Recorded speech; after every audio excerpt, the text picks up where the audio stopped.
Հայաստան դաշինքը ոչ միայն այս փուլում եկեղեցու վրա, որ այս հարձակումներ ուժ գնացել են, այլ եթե հիշում եք, դրանից առաջ ուրիշ մարդկանց միջոցով, նոր Հայաստան, նոր հայրապետ շարժում կար, դրանից հետո ուրիշ էլի շարժումների միջոցով փորձեցին ճնշում գործադրել Մայրաթորի վրա, մենք բոլոր այդ հարձակումների ժամանակ ամբողջ մեր կազմով, մեր գործընկերներով կանգնած ենք եղել հայ առաքելական Սուրբ Եկեղեցու կողքը։ Որևէ մի սանտիմետր չենք նահանջել, նաև դուք էլ եք ներկա եղել, այստեղ շատերն են ներկա եղել, եւ Նիկոլ Փաշինյանը եկեղեցու գրավելու այդ ծրագիրը, որ կար Տիրադավ եպիսկոպոսների առաջնորդությամբ, ձախողել է հենց ձեր շնորհիվ,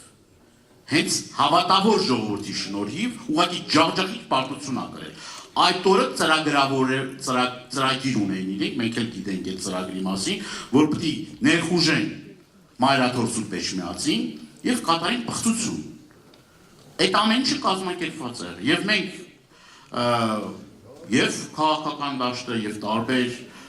ուրեմն գործիչներ, այդ թվում նաեւ մշակութային գործիչներ, այլ ոլորտի մարդիկ կարողացան այդ օրը լուր համեստ պաշտպանել մեր սրբության սրբոցը, Մայրաթոր Սուրբ Էջմիածին։ Եվ դա ի պատիվ մեր ժողովրդի։ Եվ ես ուրախությամբ ուզում եմ նշել նաեւ մենք ունենք որոշակի ինֆորմացիա, որ դրանից հետո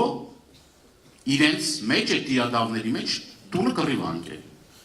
Հիմա տարբեր ուրեմն քննարկումներ ա լինում իրենց մեջ, եւ այս առումով շատ կարեւոր արձանագրում պետք է անենք։ Այսինքն եթե լինի փորձ նորից էլի գնալու, էլի մենք քաղաքական բոլոր տարաձայնությունները, այդտեղ մենք ինչ որ բանի խնդիր չունենք, որ ներկայանանք որպես Հայաստան դաշինք եւ այլն, լուր որպես հայ առաքելական Սուրբ Եկեղեցու հետևորդներ գնալու ենք եւ պաշտպանելու ենք մեր սրբության